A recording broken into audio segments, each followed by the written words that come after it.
नमस्कार विद्यार्थी मित्र मैत्रिणींनो, केसागर पब्लिकेशनच्या केसागर करिअर अकॅडमी युट्यूब चॅनलवरती तुमचं पुन्हा एकदा स्वागत आहे. येणारी आपली राज्यसेवा पूर्व परीक्षा सोबतच संयुक्त पूर्व परीक्षेसाठी आपण प्रिपरेशन करत आहोत केसागर पब्लिकेशन तर्फे. लेक्चर सिरीज तुम्हाला पूर्णपणे मोफत आहे.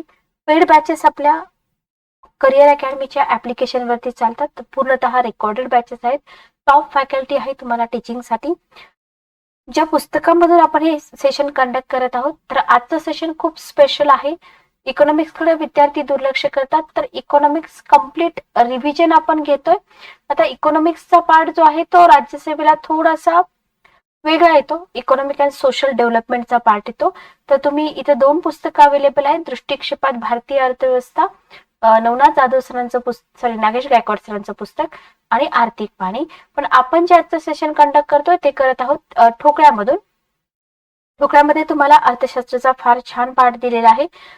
पुस्तकाचं वैशिष्ट्य हे आहे की पुस्तक तुम्हाला थेअरी प्लस क्वेश्चन आन्सरची तयारी करून देतं. ठीक आहे, खूप इम्पॉर्टंट आहे. म्हणजे आपण ज्या फॉर्मॅटमध्ये एक्झाम देणार आहोत त्याच फॉर्मॅटमध्ये आपल्याला इथं काय मिळतात, क्वेश्चन आन्सर मिळून जातात. तेही आयोगाच्या लेवलचे, म्हणजे आयोगाची जेवढी काठिण्य पातळी असते त्याच लेवलचे. ठीक आहे, ओके. चला तर आपण स्टार्ट करूया सेशनला. व्यवस्थित ऐका. दारिद्र्य आणि बेरोजगारी. ठीक आहे, पहिला पार्ट आपण कंप्लीट केलेला आहे. पाठीमागचे सेशन पण तुम्ही अर्थशास्त्राचे बघून घ्या. इव्हन आपण प्रिव्हियस इयर क्वेश्चन पेपरचे सुद्धा सेशन कंडक्ट केलेले आहेत. तर दारिद्र्य आणि बेरोजगारी बघा. दारिद्र्य आणि बेरोजगारी हा पार्ट कंबाईनला पण विचारतात, राज्यसेवेला पण विचारतात. पण थोडासा डिफरन्स समजून घ्या. कुठं आकडेवारी विचारली जाते, कुठं कॉन्सेप्च्युअल बाबी विचारल्या जातात, हे थोडंसं आपण लक्षात ठेवलं ना तर आपल्याला राज्यसेवेची परीक्षा आणि संयुक्त पूर्व परीक्षा याच्यामधला जो फरक आहे ना तो फरक व्यवस्थित समजून जाईल. चला, तर दारिद्र्य ही जी संकल्पना आहे ना, दारिद्र्य ही संकल्पना कशावरती अवलंबून असते? लोकांच्या जीवनमानावरती अवलंबून असते. आता तुम्ही म्हणाल मॅडम हे असले सेंटेन्स, बघा हे असे सेंटेन्स परीक्षेमध्ये असतात. राज्यसेवेच्या परीक्षेचं वैशिष्ट्य हेच आहे की तुम्हाला काय म्हणतो आपण, संकल्पना तुमच्या क्लिअर पाहिजे. ठीक आहे, तर दारिद्र्य ही संकल्पना कशावरती अवलंबून आहे? लोकांच्या जीवनमानावरती अवलंबून आहे. ठीक आहे, आता जे लोक आपल्या दैनंदिन जीवनात जीवनमानाची किमान पातळी गाठू शकत नाहीत, बघा काय म्हटलंय, जीवनमानाची किमान पातळी गाठू शकत नाहीत, त्यांना काय म्हटलं जातं? त्यांना दरिद्री किंवा गरीब म्हणून संबोधलं जातं. ठीक आहे, ओके.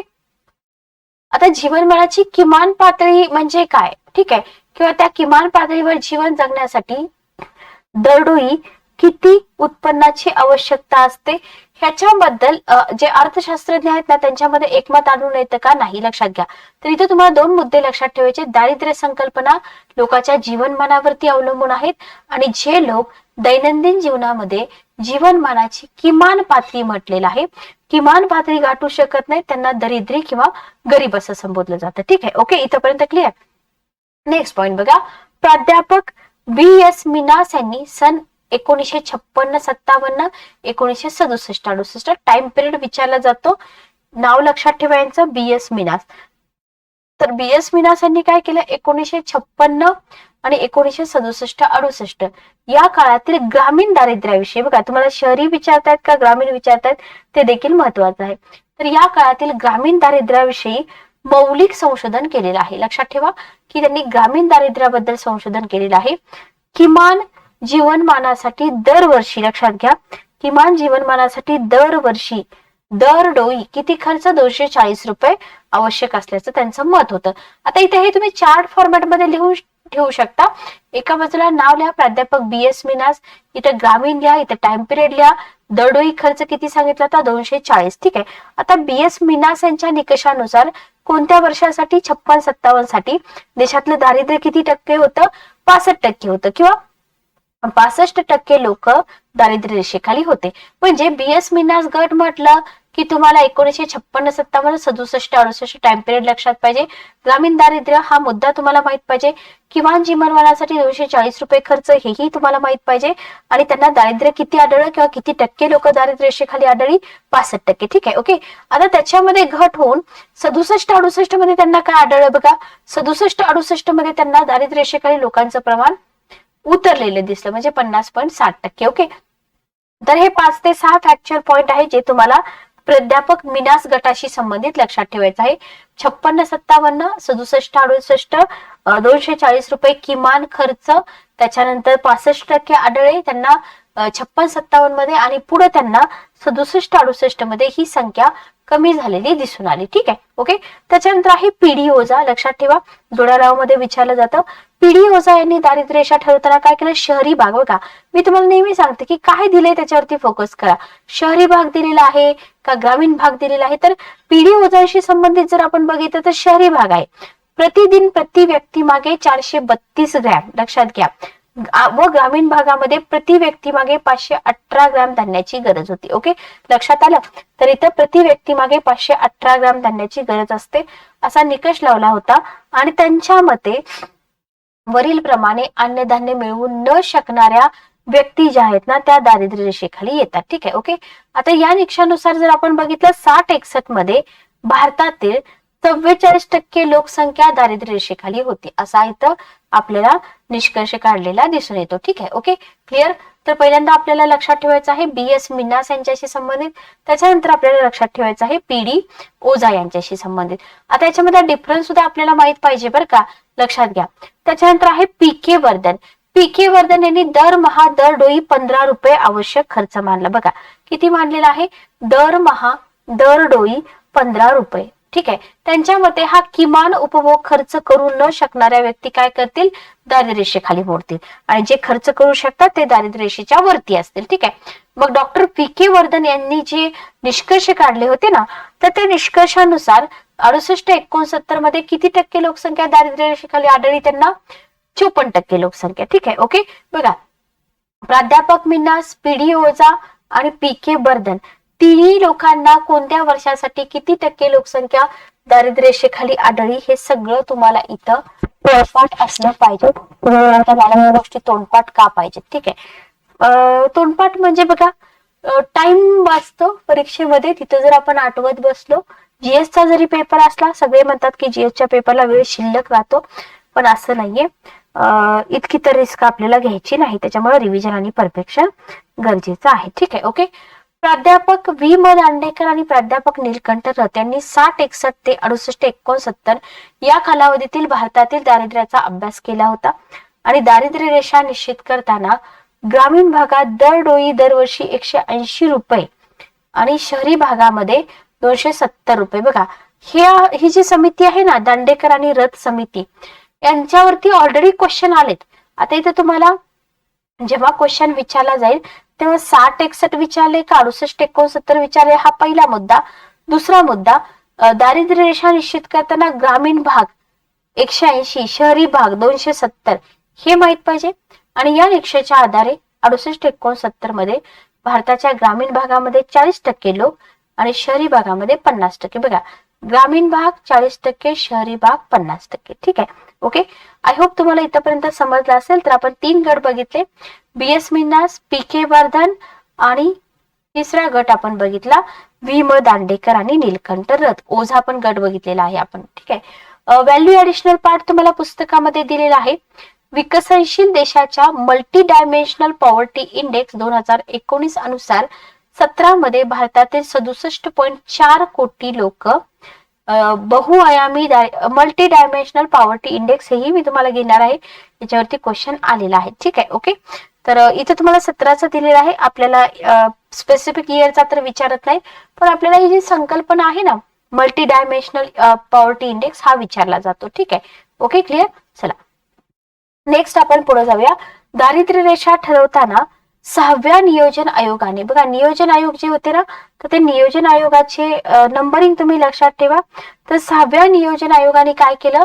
प्रतिदिन प्रति व्यक्ती 2400 उष्मांकाचं अन्न मिळणं व कुठं? ग्रामीण भागामध्ये. ठीक आहे, आता इथे काय लक्षात ठेवायचं असतं माहिती का? ग्रामीण भागामध्ये त्यांनी किती उष्मांक सांगितलाय? 2400. ठीक आहे, शहरी भागामध्ये किती सांगितलाय? 2100. म्हणजे ग्रामीण भागामध्ये त्यांनी जास्त सांगितला, शहरी भागामध्ये कमी सांगितला. यापेक्षा कमी उष्मांक मूल्याचा जर आहार मिळत असेल एखाद्या व्यक्तीला, तर ती व्यक्ती दारिद्र्य आहे असं आपण म्हणतो, दारिद्र्य रेषेखाली इन्क्लूड करतो. मग उत्पन्नाच्या आधारे दारिद्र्य रेषा ठरवताना या आयोगाने, बघा विचारलं जातं 6व्या नियोजन आयोगाने कशाच्या आधारे दारिद्र्य रेषा ठरवली? तर उत्पन्नाच्या आधारे. ठीक आहे, उत्पन्नाच्या आधारे. तर या आयोगाने काय केलं, ग्रामीण भागामध्ये प्रति व्यक्ती प्रतिवर्षी 912 रुपये, शहरी भागामध्ये प्रति व्यक्ती प्रतिवर्षी 1056 रुपयाचा उत्पन्नाचा निकष स्वीकारला. सगळ्यात महत्वाचा उत्पन्नाचा निकष आहे इथं, आणि तोच आपण विसरतो. नियोजन आयोगाच्या निष्कर्षानुसार जर आपण बघितलं तर 77-78 मध्ये वर्ष बघा, भारतातील 48.30% लोक दारिद्र्य रेषेखाली होतील. ठीक आहे, ओके, लक्षात ठेवा बरं का, विचारलं जातं. आता ही लोकसंख्या 83-84 मध्ये किती झाली, 37.40 कमी झाली. 84-85 मध्ये 36 झाली, कमी झाली. 87-88 मध्ये 29-20 कमी होत गेली. तर तुम्हाला हे विचारलं जातं, नियोजन आयोगाच्या निष्कर्षानुसार 77-78 पासून 87-88 पर्यंत दारिद्र्य रेषेखाली लोकसंख्या कमी झाली का वाढली, तर कमी झाली आहे. ठीक आहे, BS मिन्हास असतील, LR जैन आणि SD जैन असतील, हे जे अभ्यास गट आहेत ना, तर यांच्या अभ्यास गटाने नियोजन आयोगाच्या वरील अंदाजाला काय केला होता, विरोध दर्शवला होता. ओके, 87-88 मध्ये देशातील 45.90% लोक दारिद्र्य रेषेखाली होती, आणि दारिद्र्य रेषेखाली लोकांची संख्या 87-88 मध्ये 36,12,00,000 अधिक, म्हणजे 1951 मध्ये भारताची जेवढी लोकसंख्या होती तेवढी लोक इथं आपल्याला दरिद्री दिसत आहेत. ठीक आहे, ओके. मग नियोजन आयोगाने 87-88 मध्ये भारतातील 29.20 कोटी लोकसंख्या दारिद्र्य रेषेखाली असल्याचा जो निष्कर्ष काढला होता, तो जर तुम्ही विचारात घेतला तर याच्यामध्ये आपल्याला तफावत दिसते, आणि म्हणूनच आपण म्हणतो की मिन्हास गट जो आहे आणि LR जैन आणि SD जैन गट आहे, यांनी या गटाच्या अंदाजाला विरोध का दर्शवला. ठीक आहे, ओके. चला नेक्स्ट बघा, 8वी योजना जी होती, 8व्या योजनेने 11,000पेक्षा कमी वार्षिक उत्पन्न असणाऱ्या कुटुंबांना दारिद्र्य रेषेखालील कुटुंबे संबोधली. लक्षात ठेवा, विचारलं जातं, 8वी योजना आहे, 6वा नियोजन आयोग आहे, असेच मुद्दे लोकसेवा आयोग विचारत आहे. तर इथं 93-94 ते देशातील 98.9 लोकसंख्या दारिद्र्य रेषेखाली असल्याचा अंदाज व्यक्त केलेला होता, आणि 96-97 जेव्हा अंदाजपत्रक मांडत होते तेव्हा तत्कालीन केंद्रीय अर्थमंत्री दारिद्र्य रेषेखालील लोकसंख्या 2000 पर्यंत 10% नेईल अशी अपेक्षा व्यक्त केली होती. ठीक आहे, पण काय झालं, काय लकडावाला अभ्यास गटाच्या पद्धतीनुसार अन्वेषण झालं, आणि 93-94 पर्यंत भारतातील 36% लोकसंख्या दारिद्र्य रेषेखाली होती, असाही निष्कर्ष आपल्याला इथं काढलेला दिसून येतो. लकडावाला गटाची पण आकडेवारी आपल्याला विचारली जाते, महत्वाची आहे. ठीक आहे, पण हे जे आजूबाजूला गोष्टी राहतात ना कॉर्नरला, त्या जास्त इम्पॉर्टंट असतात. जस्ट 1 मिनिट थांबा.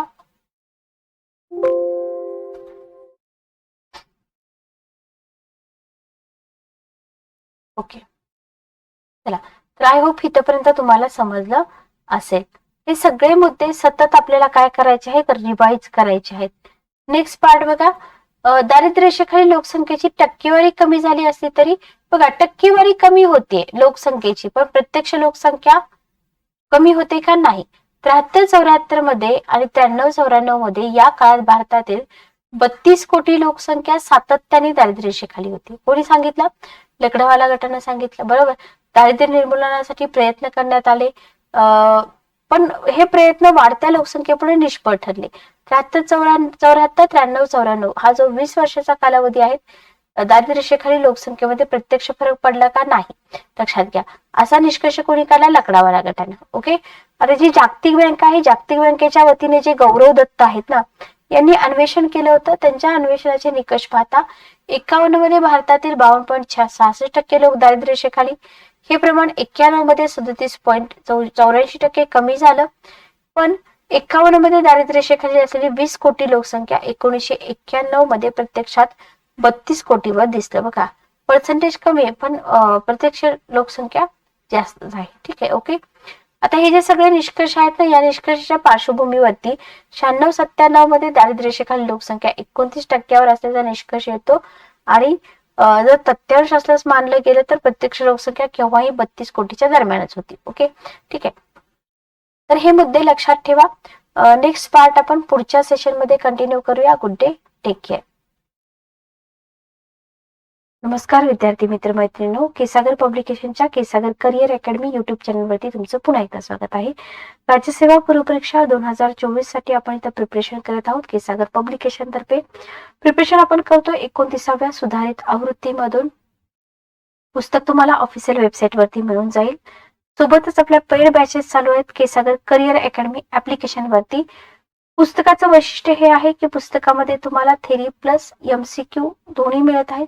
प्रत्येक सब्जेक्टचे 500+ क्वेश्चन तुम्हाला इथे सोडवण्यासाठी मिळत आहेत. बेस्ट बुक आहे. डेफिनेटली तुमचा जो GS चा स्कोर आहे वाढेल.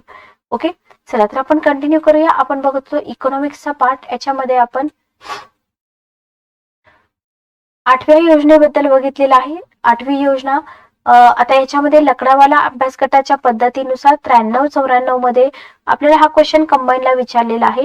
लकडावाला अभ्यास गटाच्या पद्धतीनुसार 93-94 मध्ये भारतातील किती टक्के लोकसंख्या दारिद्र्य रेषेखाली होती? ठीक आहे, तर 36% लोकसंख्या दारिद्र्य रेषेखाली होती असे अर्थतज्ञांनी निष्कर्ष काढलेले आहेत.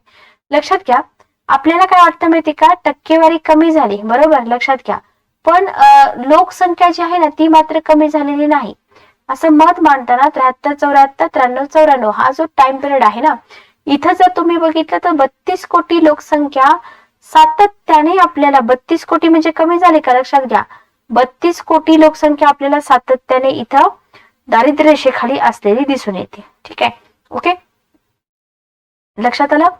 नेक्स्ट बघा, नेक्स्ट तुम्हाला इथं दिलेलं आहे की दारिद्र्य निर्मूलनासाठी करण्यात आलेले सगळे प्रयत्न वाढत्या लोकसंख्येने निष्फळ ठरवलेत. दारिद्र्य रेषेखाली प्रयत्न इतके झाले, मग दारिद्र्य कमी का नाही झालं? एकच रिझन आहे बघा, वाढती लोकसंख्या, बरोबर. 73-74 93-94 मध्ये जो 20 वर्षाचा कालावधी होता की नाही, इथे प्रत्यक्ष लोकसंख्येमध्ये फरक पडला नाही? पडला का नाही पडला? वाढती लोकसंख्या. ठीक आहे, ओके. त्याच्यानंतर बघा, जागतिक बँकेच्या वतीने जे गौरव दत्त आहेत ना, त्यांनी काय सांगितलेलं आहे? 51 मध्ये त्यांनी भारतातील 52.56% लोकसंख्या दारिद्र्य रेषेखाली होती असं सांगितलंय.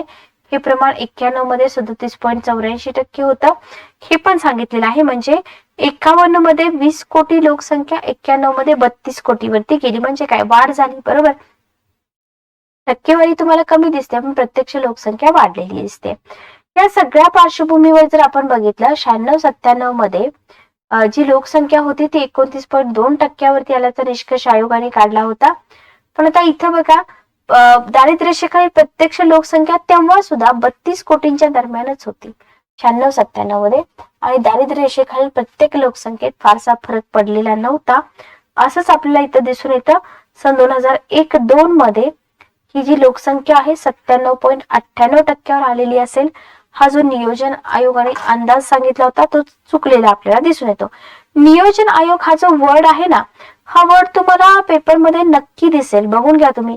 लोकसेवा आयोगाचे जर तुम्ही पेपर बघितले तर तुम्हाला हे लक्षात येईल.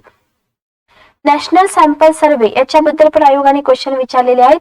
तर नॅशनल सॅम्पल सर्वेची कितवी फेरी? 55वी फेरी. ठीक आहे, त्या 55व्या फेरीतील निष्कर्ष सर्वेक्षणानुसार तुम्ही जर बघितलं तर 99-2000 मध्ये ही जी लोकांची संख्या आहे ना ही 26.10% वरती आल्याचा निष्कर्ष काढण्यात आलेला आहे.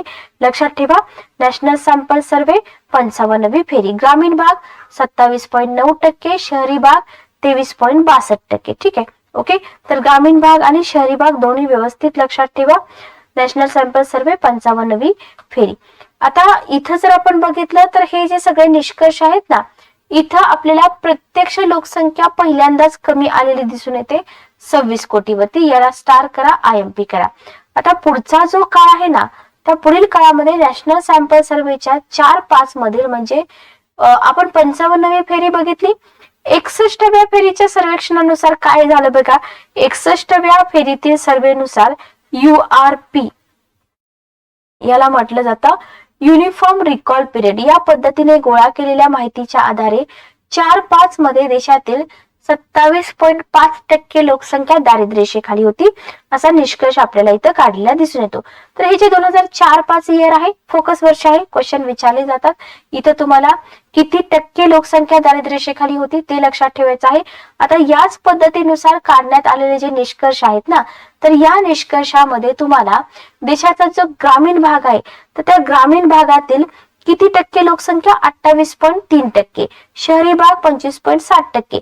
नेहमी लक्षात ठेवा, ग्रामीण भागातील लोकसंख्या म्हणजे दारिद्र्य रेषेखालील लोकसंख्या शहरी भागातील लोकसंख्येपेक्षा जास्त असल्याचं दिसून येतं. ठीक आहे, नॅशनल सॅम्पल सर्वेचा हा जो वरचं सर्वेक्षण आहे ना, उपरोक्त सर्वेक्षणान्वये मिक्स्ड रिकॉल पिरियड, बघा हेही तुम्हाला विचारलं जातं. युनिफॉर्म रिकॉल पिरियड काय आहे, मिक्स्ड रिकॉल पिरियड काय आहे, हे सगळं आपल्याला माहित पाहिजे. तर या पद्धतीने गोळा केलेल्या माहितीच्या आधारे 4-5 मध्ये देशातील 21.8% म्हणजे 23,85,00,000 इतकी लोकसंख्या दारिद्र्य रेषेखाली असल्याचा आपल्याला इथं निष्कर्ष काढलेला दिसून येतो. ठीक आहे. आणि या पद्धतीने काढण्यात आलेल्या निष्कर्षानुसार देशाच्या ग्रामीण भागातील 21.8% तर शहरी भागातील 21.7% लोकसंख्या आपल्याला दारिद्र्य रेषेखाली असल्याचं दिसून येतं. काय लक्षात ठेवायचं आहे तुम्हाला इथं, तुम्हाला हे निष्कर्ष लक्षात ठेवायचे, तुम्हाला वर्ष लक्षात ठेवायचे, तुम्हाला युनिफॉर्म रिकॉल पिरियड आहे का मिक्स्ड रिकॉल पिरियड आहे हे सगळं इथं व्यवस्थित लक्षात ठेवायचं आहे. ठीक आहे. ओके.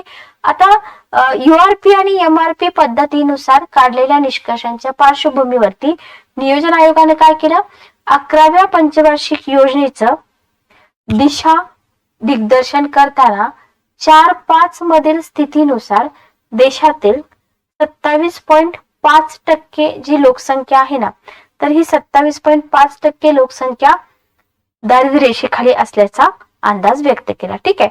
आता इथे जर आपण बघितलं अधिग्राह्य आणि अधिकृत असलेल्या या अंदाजानुसार 4-5 मधील स्थितीनुसार देशामध्ये 30 कोटी लोक दारिद्र्य रेषेखाली असल्याचं चित्र स्पष्ट होतं. फक्त वर्ष व्यवस्थित बघा तुम्ही, दारिद्र्य हा टॉपिक इथं नियोजन आयोग, सॅम्पल सर्वे आणि पंचवार्षिक योजनांचा उल्लेख आलाच पाहिजे, तरच तो क्वेश्चन परफेक्ट बनतो. 11व्या पंचवार्षिक योजनेची जी दिशा अहवाल होता तिथं तुम्हाला दारिद्र्य रेषेखालील लोकसंख्येचं सर्वात कमी प्रमाण 5.4% कुठं होतं, जम्मू काश्मीर विभाजन पूर्व. ठीक आहे. दारिद्र्य रेषेखालील लोकसंख्येचं एकूण लोकसंख्येशी असलेलं प्रमाण सर्वात जास्त कुठं होतं, ओडिशामध्ये होतं. किती, 46%. बघा आपल्याला एकूण लोकसंख्येशी असलेलं प्रमाण इथं सांगितलेलं आहे. जम्मू काश्मीर जो विभाजन पूर्व होता, पंजाब, हिमाचल प्रदेश, गोवा, हरियाणा ही राज्य आणि दिल्ली संघराज्य प्रदेश, इथं तुम्हाला दारिद्र्य रेषेखालील लोकसंख्येचं प्रमाण किती दिसतं, 15% पण कमी दिसतं. केरळमध्ये तुम्हाला लोकसंख्या 15% इतकी दिसते. ओडिसा, बिहार, छत्तीसगड, झारखंड, UP, MP, महाराष्ट्र इथं प्रमाण 30%हून अधिक दिसतं. विचारलेत क्वेश्चन आयोगाने. महाराष्ट्रामध्ये 30.7% म्हणजे 3,17,00,000 अधिक लोकसंख्या दारिद्र्य रेषेखाली असल्याचे दिसून येते. व्हेरी व्हेरी इम्पॉर्टंट हा पार्ट आयोगाने पूर्वीही विचारलेला आहे आणि याच्या नंतरही विचारला जाऊ शकतो. नेक्स्ट बघा, तेंडुलकर अभ्यास गटाचे निष्कर्ष जर तुम्ही बघितले तर नियोजन कार्याचा आवश्यक भाग म्हणून दारिद्र्य रेषेखाली जगणाऱ्या लोकांच्या संख्येविषयी अंदाज व्यक्त करण्याची जबाबदारी जी आहे ना, स्वाभाविकपणे कोणावरती आहे, नियोजन आयोगावर आहे. ठीक आहे. व राष्ट्रीय नमुना सर्वेक्षण अन्वये गोळा करण्यात आलेली जी माहिती आहे ना, तर त्या माहितीच्या आधारे नियोजन आयोग आपला अंदाज व्यक्त करतो. लक्षात घ्या. ठीक आहे. ओके. आणि या संदर्भात निष्कर्ष काढण्यासाठी काय केलं होतं नियोजन आयोगाने, 2005 मध्ये सुरेश तेंडुलकर यांच्या अध्यक्षतेखाली एक समिती नेमली होती. आणि या समितीने काय केलं होतं बघा, या समितीने राष्ट्रीय नमुना सर्वेक्षणान्वये प्राप्त झालेल्या माहितीच्या आधारे कधी आपला अहवाल दिला होता, 2009 मध्ये. तर डेट लक्षात ठेवायची आपल्याला, 2005 ते 2009. आता तेंडुलकर अभ्यास गटाने काय केलं बघा, तेंडुलकर अभ्यास गटाची आकडेवारी तुम्ही चार्ट मध्ये मांडू शकता. 4-5 मधील किमती प्रमाण मानून ग्रामीण भागासाठी किती, 446 रुपये 68 पैसे, नागरी भागासाठी 578 रुपये 80 पैसे हा किमान उपभोग खर्च मानून त्या आधारे लोकसंख्येविषयीचे काय काढलेले आहेत, निष्कर्ष काढलेले आहेत. ठीक आहे. ओके, लक्षात आलं. आता नियोजन आयोगाने मान्य केलेल्या तेंडुलकर अभ्यास गटाच्या निष्कर्षानुसार 93-94 मध्ये देशातील किती टक्के, 45.3% लोकसंख्या दारिद्र्य रेषेखाली राहत होती. हे आपल्याला इथं लक्षात ठेवायचं आहे. Okay, clear. डेट किती आहे बघा, 93-94 नुसार. आता पुढे जर तुम्ही बघितलं त्याच्यामध्ये म्हणजे 45.3% मध्ये घट होऊन 8.1% घट होऊन 4-5 मध्ये जर तुम्ही बघितलं तर दारिद्र्य रेषेखालची जी लोकसंख्या आहे ना, तर ती लोकसंख्या किती टक्क्यावर आली, 37.2% आली. ओके, हे इम्पॉर्टंट आहे. तर तेंडुलकर अभ्यास गटाच्या निष्कर्षावर आधारित दारिद्र्य रेषेखाली लोकसंख्येचे अंदाज, याला क्वेश्चन करा, IMP करा. 93-94, 4-5 ग्रामीण भागामध्ये कमी झालेलं आहे, शहरी भागामध्ये कमी झालेलं आहे आणि एकूण जे दारिद्र्य आहे ते देखील कमी झालेलं आहे. ठीक आहे.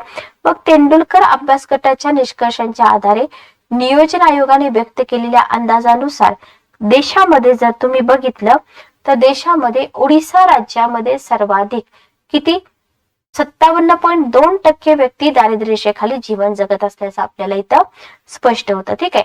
मग दारिद्र्य रेषेखालील व्यक्तींची जी संख्या आहे ती जर तुम्ही विचारात घेतली तर 54.4% लोकसंख्या दारिद्र्य रेषेखाली असणारे बिहार राज्य दुसऱ्या क्रमांकावरती आपल्याला इथं असल्याचं दिसून येतं. ठीक आहे. ओके.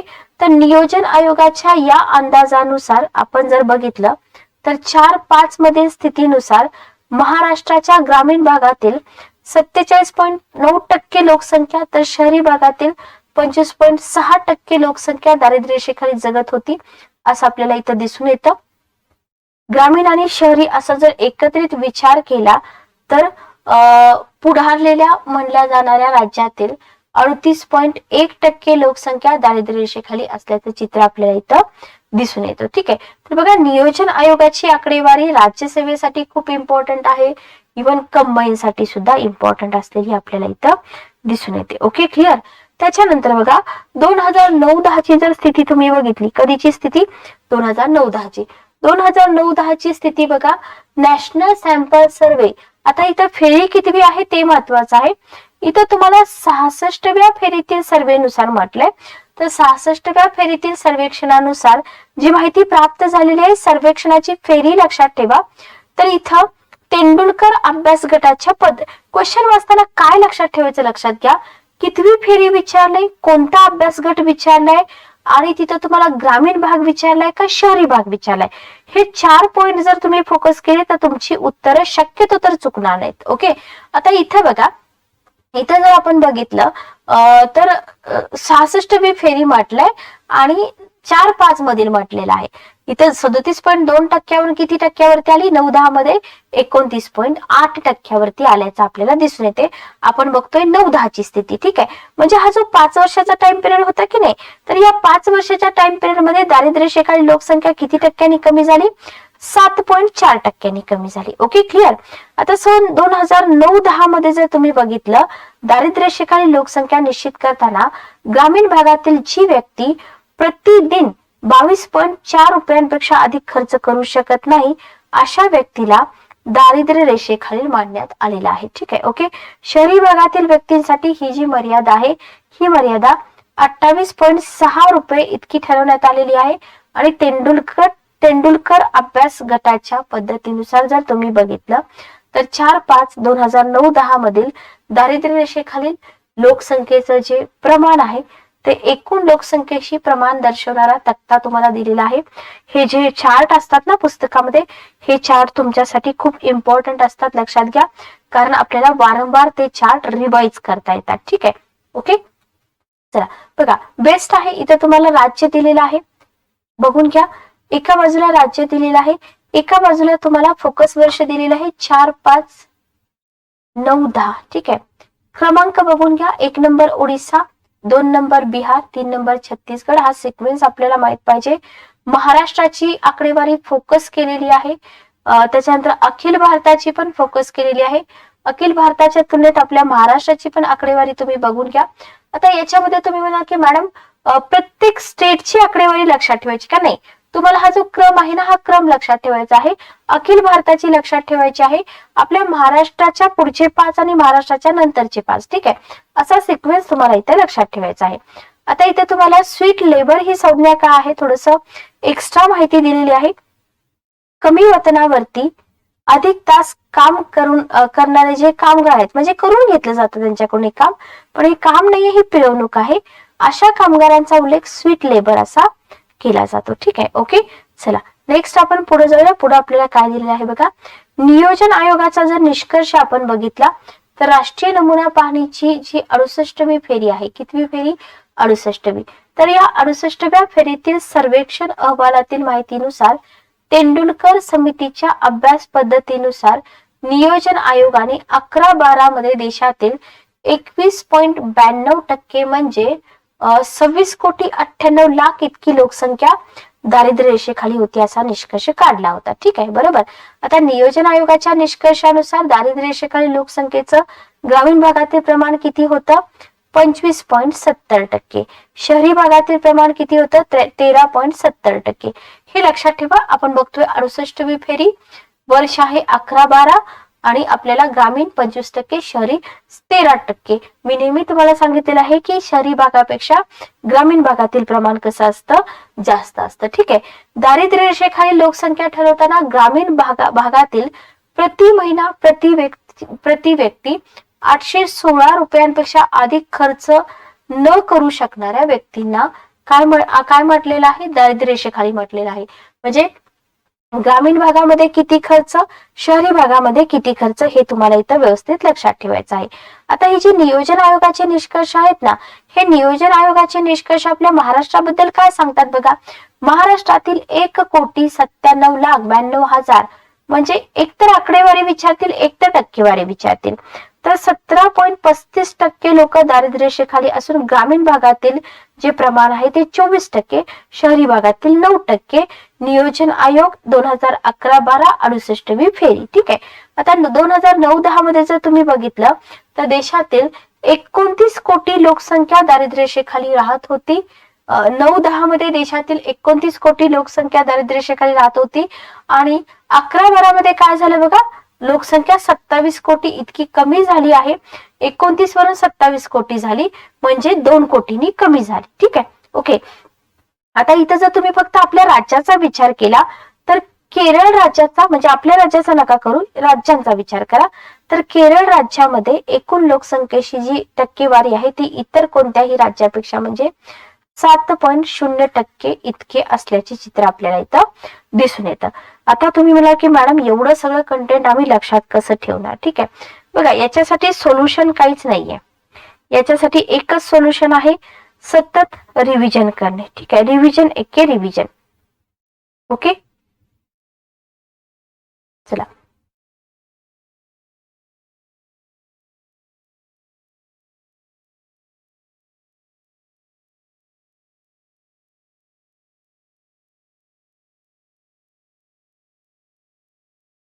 ओके, नेक्स्ट पॉइंट आपण कंटिन्यू करूया. दारिद्र्य रेषेखाली लोकसंख्येचे प्रमाण. बघा, दारिद्र्य रेषेखाली लोकसंख्येचं प्रमाण जर बघितलं तर तेंडुलकर अभ्यास गटाच्या पद्धतीनुसार 4, 5, 9, 10, 11-12 मधील जे लोकसंख्येचं प्रमाण आहे एकूण लोकसंख्येशी, ते दर्शवणारा तक्ता तुम्हाला इथं दिलाय. याच्यामध्ये बघा तुम्हाला राज्य दिलेलं आहे 4, 5, 9, 10, 11-12. तुम्ही महाराष्ट्राबद्दल बघा 4, 5, 38.2, नंतर 24.5 आणि 17.3. म्हणजे इथे तुम्हाला कमी झालेले दिसून येते. अखिल भारत 37, 29, 21 असं दिसतं. ठीक आहे, ओके. चला नेक्स्ट आपण पुढे बघूया. ही सर्व आकडेवारी आपल्याला टक्केवारी मध्ये दिलेली आहे. सोर्स आहे नियोजन आयोग.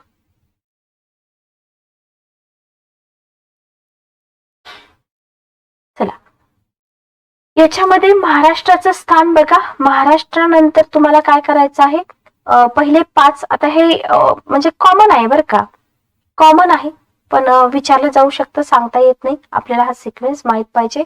आपण काय बघतोय बघा, 4, 5, 9, 10.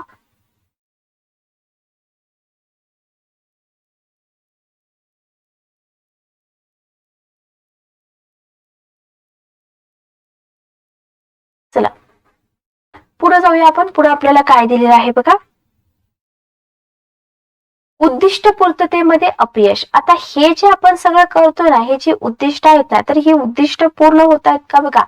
जर तुम्ही 10वी पंचवार्षिक योजना बघितली ना, तर 10व्या पंचवार्षिक योजनेनं काय केलं होतं, दारिद्र्य रेषेखाली लोकसंख्येचं प्रमाण.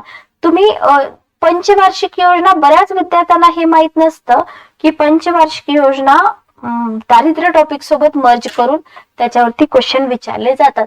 हे कधी कळतं, जेव्हा तुम्ही डायरेक्ट क्वेश्चन पेपर मध्ये बघता की अरे हा पार्ट ना आयोगाने मर्ज करून दिलेला आहे. ठीक आहे, ओके. तर इथं थोडीशी तुम्ही काळजी घ्या. 10व्या पंचवार्षिक योजनेनं काय केलं होतं, दारिद्र्य रेषेखालील लोकसंख्येचं जे प्रमाण आहे 2007 पर्यंत 21%. ठीक आहे, लक्षात घ्या. 12 पर्यंत 10%. आता हे जे टार्गेट होते ना, हे उद्दिष्ट साध्य झालेत का हो? नाही, 2023 आले, आता 24, तरी पण आपण पूर्ण अपयशी आहोत. ठीक आहे, ओके.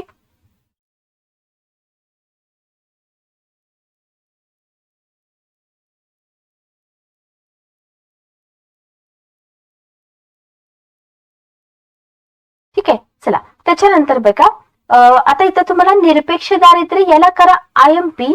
निरपेक्ष दारिद्र्य आणि सापेक्ष दारिद्र्य ह्या ज्या संज्ञा आहेत ना, त्या संज्ञा तुम्हाला आयोगाकडून विचारल्या जाऊ शकतात. तर नियोजन आयोगाच्या मते शहरी भागातील ज्या व्यक्ती बघा दररोज 2100 कॅलरीज उपभोगावर खर्च करू शकत नाहीत. लक्षात घ्या, नियोजन आयोग काय म्हणतो, जर सॉरी सॉरी बघा, तर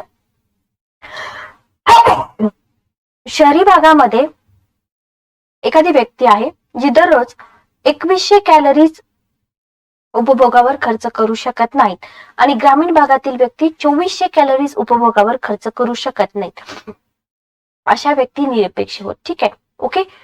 निरपेक्ष प्रकारची जी गरिबी आहे ना, ती कुठं आढळते, विकसनशील आणि अविकसित राष्ट्रात, म्हणजे आपल्या भारतासारखं पण राष्ट्र. या गरिबीचं निर्मूलन होऊ शकतं, लक्षात ठेवा. म्हणजे थोडक्यात सांगायचं तर काय, किमान आवश्यक गरजा भागवण्याची क्षमता नसणं, ही झाली डेफिनेशन पण विचारली जाते. तर किमान आवश्यक गरजा भागवण्याची क्षमता नसणे म्हणजे काय, निरपेक्ष दारिद्र्य. ठीक आहे, ओके. सापेक्ष दारिद्र्य कमी उत्पन्न गटाच्या उच्च उत्पन्न गटाशी केलेल्या तुलनेवर सापेक्ष दारिद्र्याची संकल्पना आधारित आहे. लक्षात ठेवा, कमी उत्पन्न गटाच्या उच्च उत्पन्न गटाशी केलेली जी तुलना आहे ना, त्याच्यावरती आपल्याला सापेक्ष दारिद्र्याची संकल्पना आधारित असलेली दिसून येते. लक्षात आलं. वेगवेगळे गट वेगवेगळ्या प्रदेशातील लोकांच्या जीवनमानातील फरकावर सुद्धा सापेक्ष दारिद्र्याची संकल्पना आधारलेली आहे. लक्षात घ्या, सापेक्ष दारिद्र्याची संकल्पना दरडोई उत्पन्न, दरडोई उपभोग खर्च याच्यावर सुद्धा अशा प्रकारची गरिबी आधारित असते. आणि सापेक्ष गरिबी ही सार्वत्रिक कल्पना असून ती सगळ्याच देशामध्ये आढळते. लक्षात घ्या. पण निरपेक्ष दारिद्र्य तुम्हाला विकसनशील आणि अविकसित राष्ट्रात आणून येतं. ठीक आहे, जी सापेक्ष गरिबी आहे त्याचं निर्मूलन होऊ शकतं का, नाही होऊ शकत. तुम्हाला आयोग उलट देतं की निरपेक्ष दारिद्र्याचं निर्मूलन होऊ शकत नाही, सापेक्षचं होऊ शकतं. तर तिथं तुमच्या सापेक्ष निरपेक्ष ह्या संकल्पना क्लिअर नसतील तर अडचण येऊ शकते. भारतातील दारिद्र्याची कारणं काय आहेत, ह्या दोन टर्म आपल्या क्लिअर झाल्या. भारतामध्ये जे दारिद्र्य तुम्हाला दिसतंय,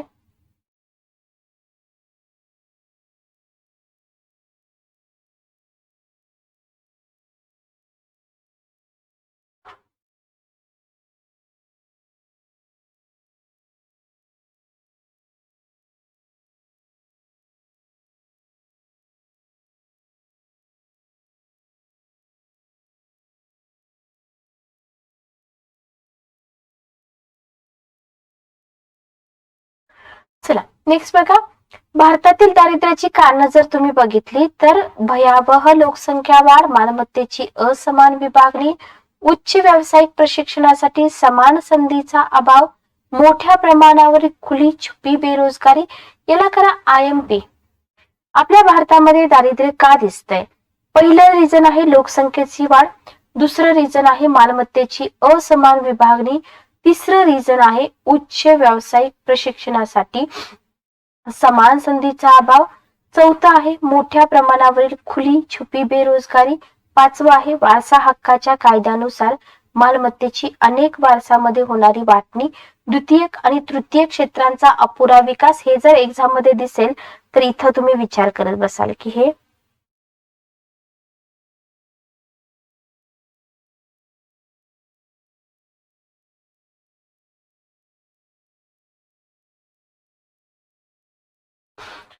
ठीक आहे. वारसा हक्काच्या कायद्यानुसार मालमत्तेची अनेक वारसात होणारी वाटणी, द्वितीयक तृतीय क्षेत्रांचा अपुरा विकास, जमिनीचं विभाजन, वाहतुकीकरण, अज्ञान, निरक्षरता, ह्या सगळ्याचा भारतातील मोठ्या प्रमाणावरील दारिद्र्य. बघा, तुम्हाला जी कारणं माहित आहेत ना, ती कारणं सोडून तुम्ही काय करू शकता, इतर जे रिझन आहेत ना तर इतर रिझन जे आहेत ना, तर ते इतर रिझन तुम्ही इथं थोडेसे काय करू शकता, बघू शकता. ठीक आहे. ओके.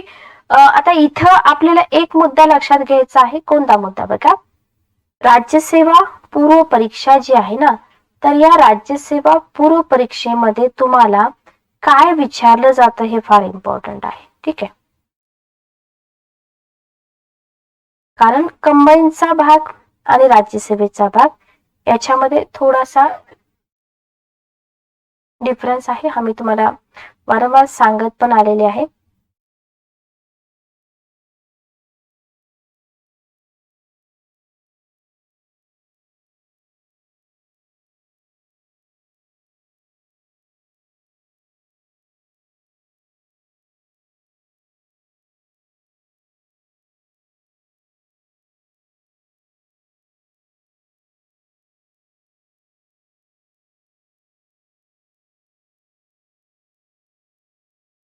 चला बघा, तर या सगळ्या गोष्टी आपल्याला इथे लक्षात ठेवायच्या आहेत.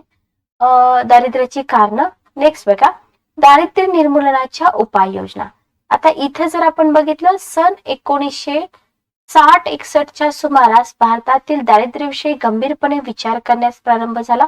अगदी सुरुवातीपासूनच दारिद्र्य निर्मूलन पंचवार्षिक योजनेचा गाभा. आता इथं मी जे तुम्हाला बोलले की नाही, ही पंचवार्षिक योजना आणि दारिद्र्य हे दोन्ही एकत्र आपल्याला अभ्यासायचं आहे. याच्यामध्ये तुम्हाला 60-61चा जो मुद्दा आहे ना, की 60-61च्या सुमारासच आपण भारतातील दारिद्र्याविषयी गंभीर विचार केला. ठीक आहे. ओके. मग ज्या पंचवार्षिक योजना होत्या तिथं काय ठरलं की दारिद्र्य निर्मूलन हा गाभा असायला पाहिजे.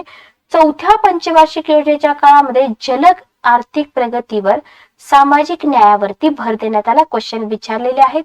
गरिबी हटाव ही घोषणा कोणत्या योजनेच्या काळात दिली, सार्वत्रिक निवडणुकींच्या पार्श्वभूमीवर दिली का, वगैरे वगैरे. पाचव्या योजनेच्या दरम्यान किमान गरजा कार्यक्रम मिलेनियम नीड्स प्रोग्राम राबविण्यास देशात सुरुवात करण्यात आली.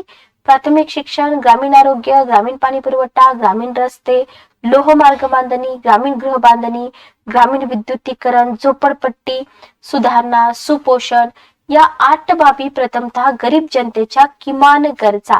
लक्षात ठेवा, मिलेनियम नीड्स प्रोग्राम विचारलाय, कोणत्या योजनेदरम्यान हा राबवण्यात आला हेही विचारलंय. पण इथे जाऊन तुम्हाला याच्या 8 नीड्स आहेत ना, हे 8 नीड्स तुम्हाला विचारले जाऊ शकतात. आणि इथं आपल्याला या कार्यक्रमाच्या माध्यमातून देशातील व्यापक दारिद्र्य निर्मूलनाचा, त्यातही ग्रामीण भागातील दारिद्र्य निर्मूलनाचा भरीव प्रयत्न केलेला दिसून येतो. ठीक आहे. तर दारिद्र्य निर्मूलन हा 6व्या पंचवार्षिक योजनेचा पण आत्मा होता. लक्षात ठेवा. ओके. तसं तर प्रत्येक पंचवार्षिक योजनेचा हा गाभा असावा असं ठरलंच होतं. मग या योजनेच्या कालावधीमध्ये सामान्य जनतेचं जे जीवनमान आहे ना, तर ते उंचवणारे अनेक कार्यक्रम राबवण्यात आले. लक्षात घ्या, उत्पन्न आणि संपत्ती यांची वृद्धी करण्याबरोबरच त्यांच्या वाटपातील असमानता दूर करण्यावर जे लक्ष आहे ते केंद्रित केलेलं आहे.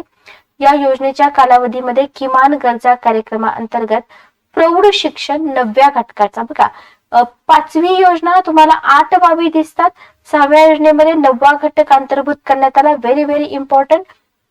इथं तुम्ही दुर्लक्ष करू नका. ठीक आहे. Okay, clear. 7व्या योजनेमध्ये काय झालं बघा, 7व्या योजनेचा जो काळ होता ना, इथं दारिद्र्य निर्मूलनाचे पूर्वीचे कार्यक्रम चालू ठेवले गेले. ठीक आहे. 5व्या योजनेपासून आपण बघतोय राष्ट्रीय ग्रामीण रोजगार कार्यक्रम, ज्याला NREP म्हटलं जातं. त्याच्यानंतर ग्रामीण भूमिहीन रोजगार हमी कार्यक्रम, ज्याला काय म्हणतो आपण, RLEGP म्हणतो. आणि एकात्मिक विकास कार्यक्रम IRDP. यांची तुम्हाला शॉर्ट फॉर्म, लॉंग फॉर्म सगळं लक्षात ठेवावं लागतं. या कार्यक्रमाच्या माध्यमातून या कालावधीमध्ये रोजगार निर्मिती केली. Very very important. 7व्या पंचवार्षिक योजनेच्या काळामध्ये खालीलपैकी कोणत्या कार्यक्रमांच्या माध्यमातून रोजगार निर्मिती केली गेली? ऑप्शन असतील NREP, दुसरा ऑप्शन असेल RLEGP, तिसरा असेल IRDP. ओके. मग दारिद्र्य विरोधात लढ्यामध्ये या कार्यक्रमाने महत्वाची भूमिका बजावलेली आपल्याला दिसून येते. ओके. तर पुढचा पार्ट आपण नेक्स्ट सेशन मध्ये कव्हर करूया. Good day, take care.